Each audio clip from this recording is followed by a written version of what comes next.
도피성에 담긴 하나님의 정의라고 하는 큐티 제목으로 말씀을 나누도록 하겠습니다.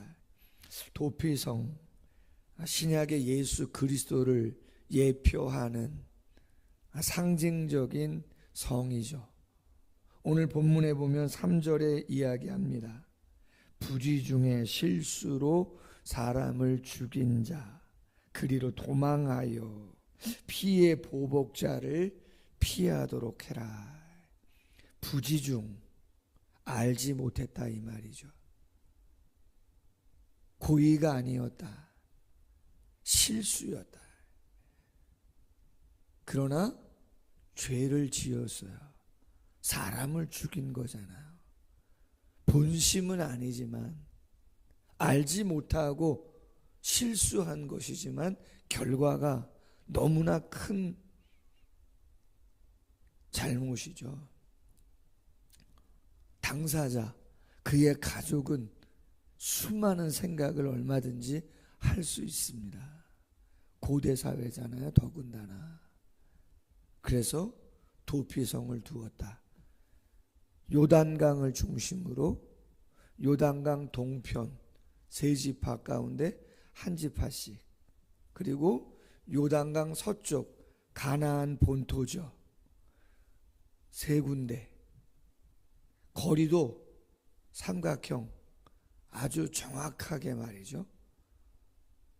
전체 6지파 6군데에다가 도피성을 두었다 이 말이에요. 도피성을 통해서 우리가 깨달을 수 있는 것을 몇 가지 나누도록 하겠습니다.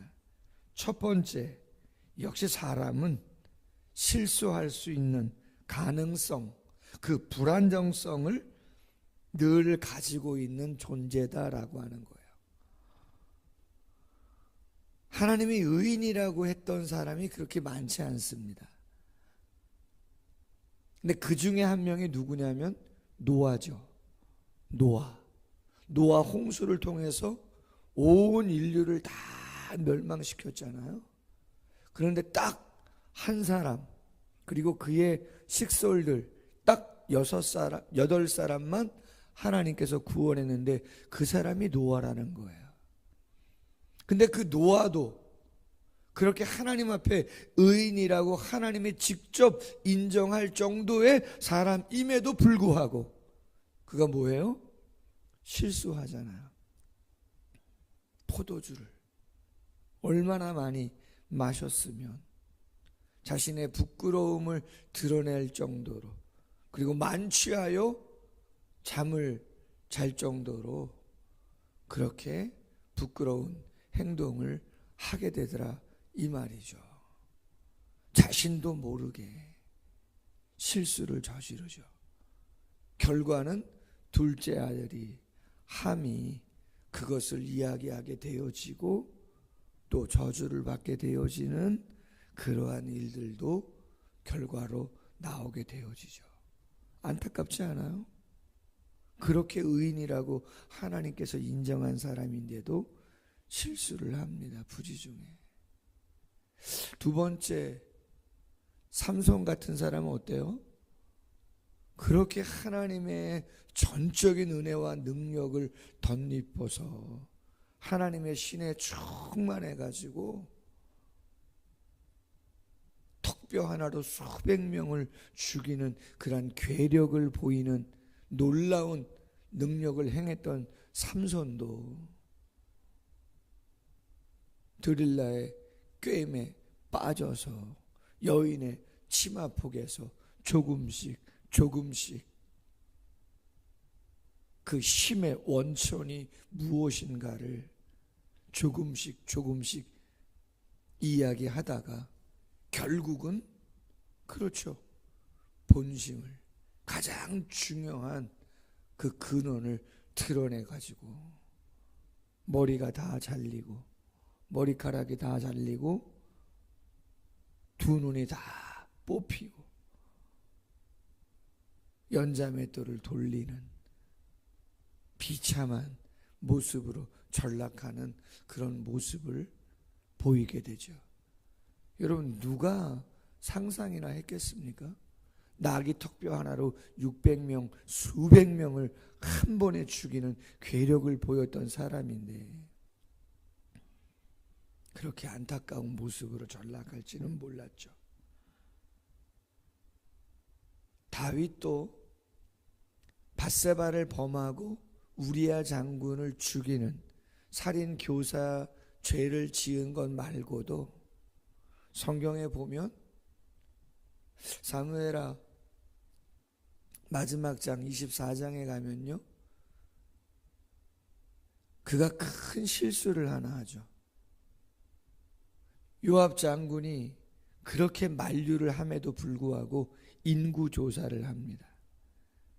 인구조사의 그 밑바탕에 깔려있는 건 뭐죠? 교만함이죠.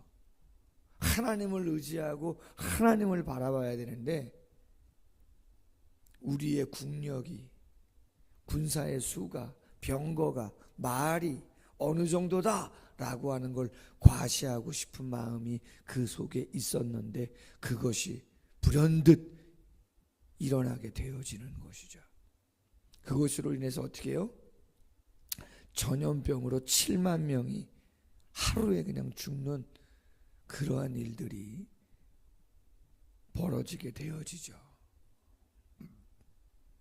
의인이라고 인정받고 괴력을 보이고 최고의 왕이라고 칭송을 받는 그러한 사람들도 다 실수를 범하게 되어지는 모습들을 봅니다.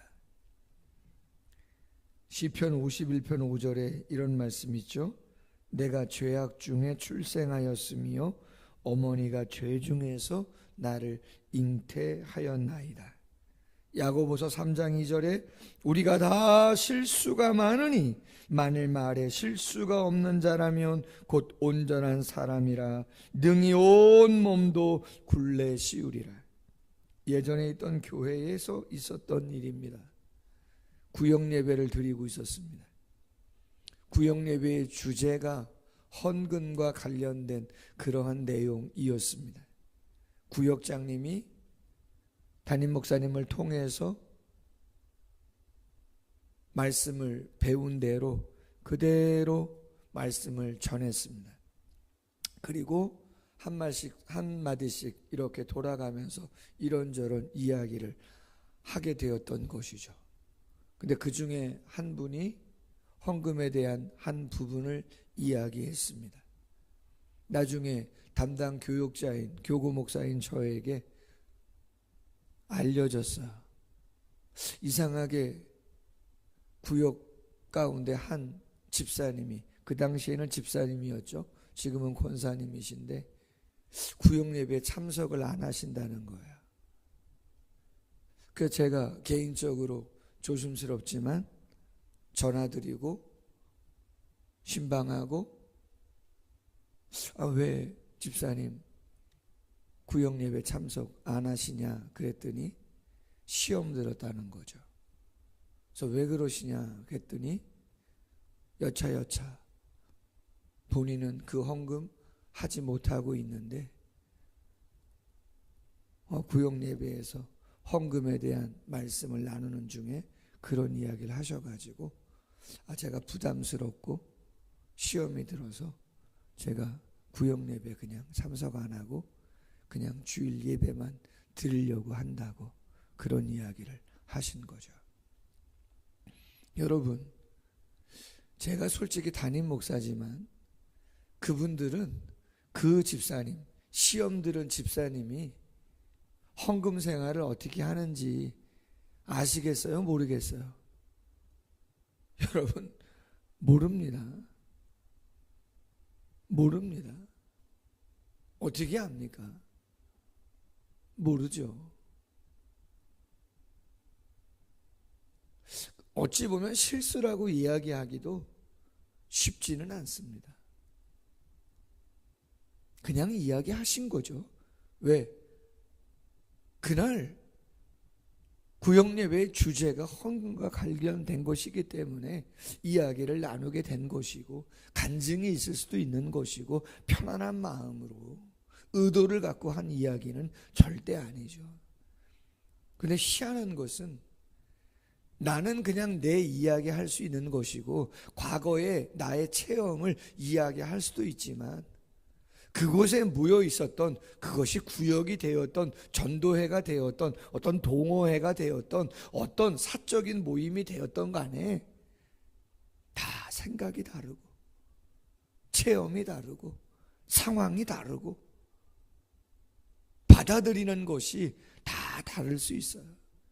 기분 좋을 때가 있고 기분이 언짢을 때가 있고 예민할 때가 있고 다 넘어가도 괜찮을 때가 있고 다 다른 것이죠. 사람은. 그렇기 때문에 너무 쉽지 않게 예민하게 의도를 갖고 한 거 아니냐? 그렇지 않을 수 있다. 단 사람은 다 죄악 중에 출생하고 죄를 갖고 있다. 사람은 말을 안 할 수 없어요. 설교도 안 할 수 없잖아요. 새벽 예배, 수요 예배, 금요, 주일날 예화 안 들 수 있어요?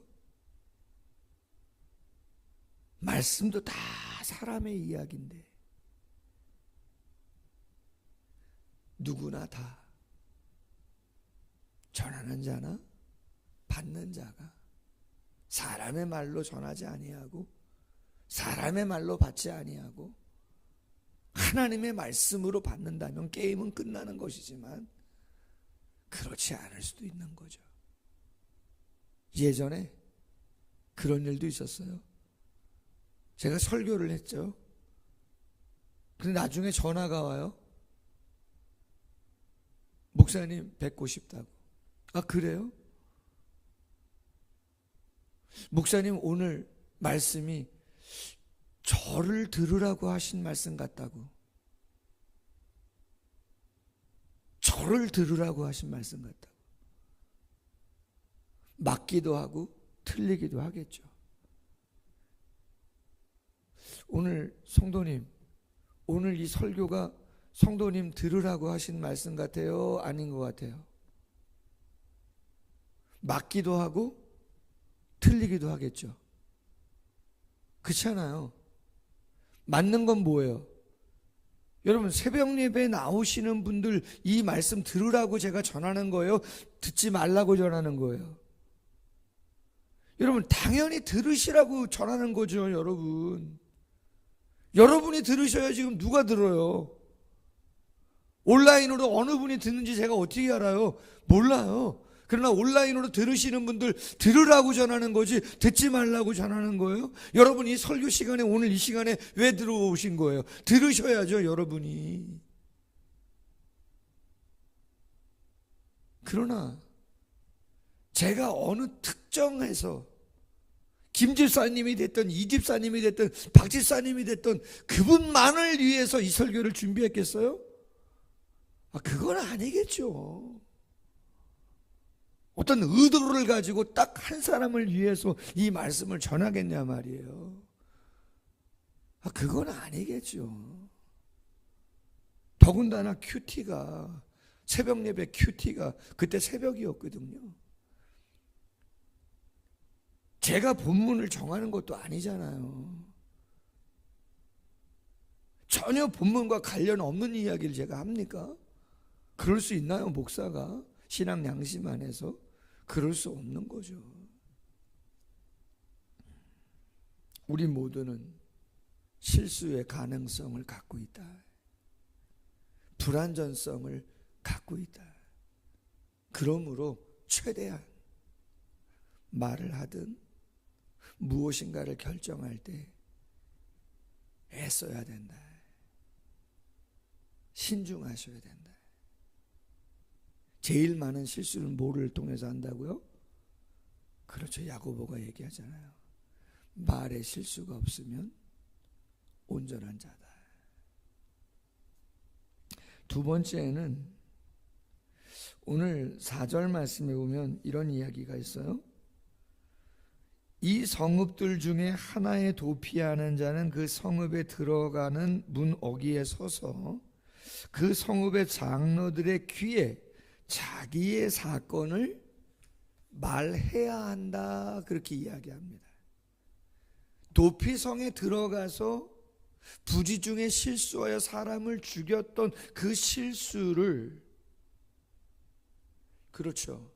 만회하고 보호를 받을 수 있으려면 자기의 죄를 자신이 그 실수를 고백해야 한다는 거예요. 그렇게 하지 않고서는 그 성읍에 들어갈 수 없습니다. 여러분, 우리가 진정한 도피성 되시는 예수 그리스도 안에 거하기 위하여 그분의 피와 그분의 부활의 능력 안에 우리가 그 은혜 안에 거하기 위해서는 제일 중요한 게 뭐예요? 신앙 고백입니다.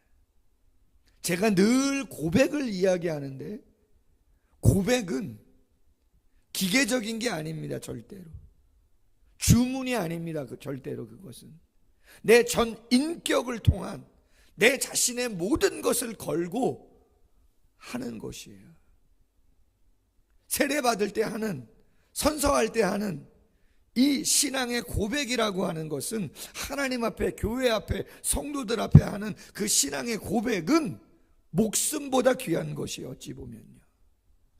우리의 연약함 때문에 그 선서할 때 했던 그 고백을 다 지키지 못하는 연약함이 우리 가운데 있다 할지라도 그 신앙의 고백은 우리의 모든 것을 걸고 하는 것이에요. 내가 죄인임을 고백한다는 거잖아요. 주님이 나의 주인이라고 고백하는 거잖아요. 더 이상 인생은 내 것이 아니라 주님 것이라고 고백하는 것이잖아요. 고백은 너무나 중요한 것입니다. 교회 밖에 있는 분들과 교회 안에 있는 분들의 차이점은 다른 것에 있는 게 아니에요. 누가 돈을 많이 버냐, 누가 많이 배웠냐, 누가 인물이 출중하냐, 누가 어느 가정이 평안하냐, 이런 것들은 비본질, 그거 갖고 차이 나는 게 아닙니다. 교회 안에 있는 분들과 교회 밖에 있는 분들하고 차이점은 그런 게 아니고요. 누가 더 행복하게 가정생활을 하느냐, 그런 게 본질이 아닙니다. 누가 건강하냐, 그런 건 본질이 아닙니다. 교회 밖에 있는 분들이 더 좋을 수도 있어요. 본질은 신앙의 고백이 있느냐 없느냐. 교회 안에 있어도 진정한 신앙의 고백이 없는 자들이 얼마든지 있을 수 있다는 거예요. 다시 생각하셔야죠.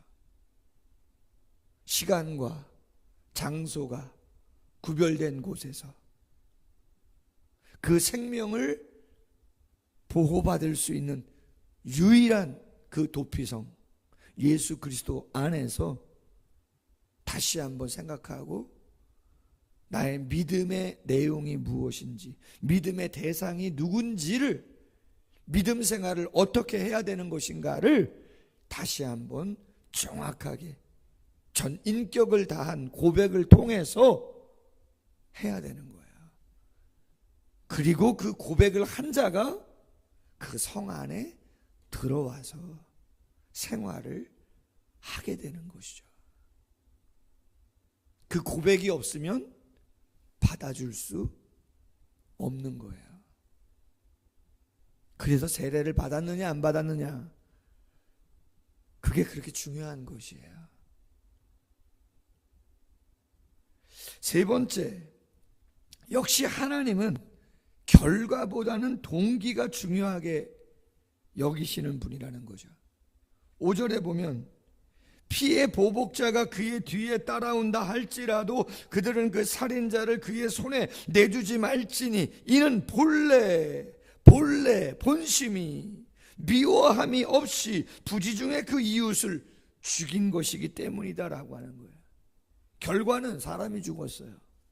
여러분, 사람이 죽은 것보다 더 큰 일이 어디 있어요? 근데 본심이 아니었다는 거예요. 원한 때문에 고의가 아니라는 거예요. 일부러 그런 게 아니라는 거예요. 어떤 목적을 가지고 한 게 아니라는 거예요. 산에 나무하러 갔어요. 그래서 도끼질을 안 하고 도끼를 딱 하는데 도끼가 헐렁해가지고 도끼 날이 확 날아가가지고 그 옆에 있는 사람을, 그렇죠, 본심이 아니잖아요. 본인도 몰랐던 거예요.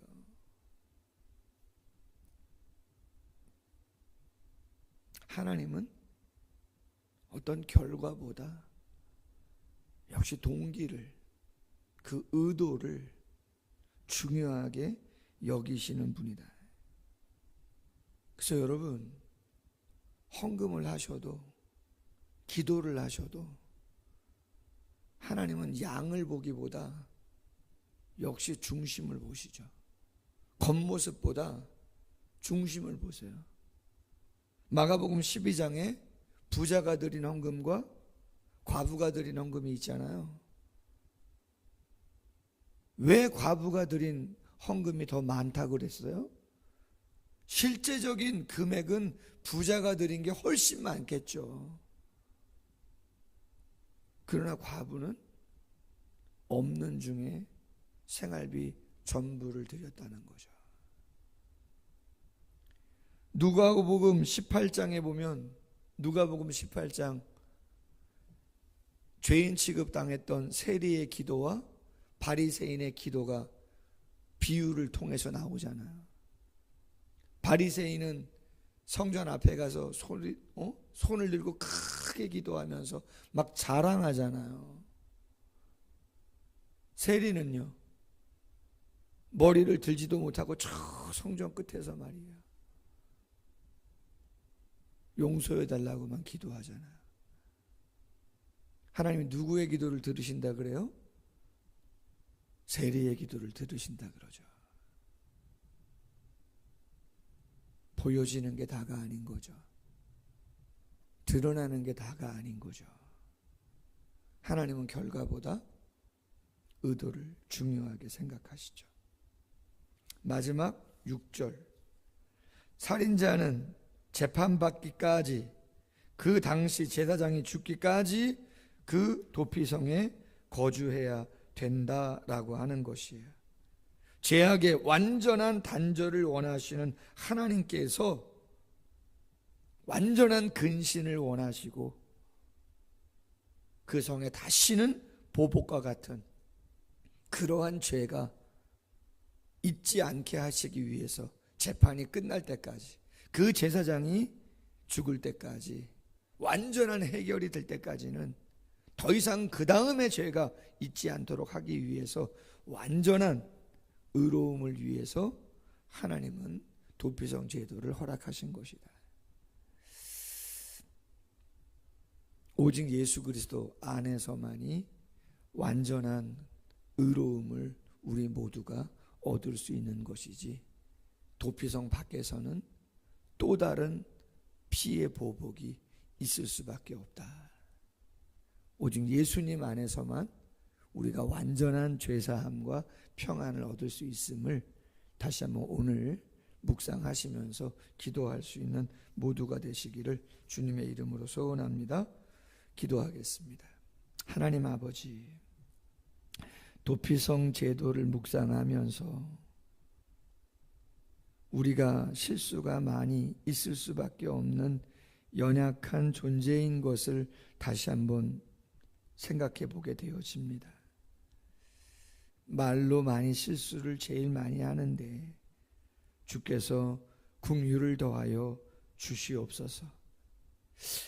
신앙의 고백이 교회 밖에 있는 자들과 교회 안에 있는 자들의 차이를 가장 정확하게 구분할 수 있는 기준점이 되는 것임을, 예수 그리스도에 대한 신앙의 고백을 어떻게 하는가, 그것이 정말 진정성이 있는가, 나의 삶을 두고 내가 고백하고 있는가, 어떻게 삶을 살아가야 될 것인가 잊지 않는 저희들 될 수 있도록 주님 도와주시기를 원합니다.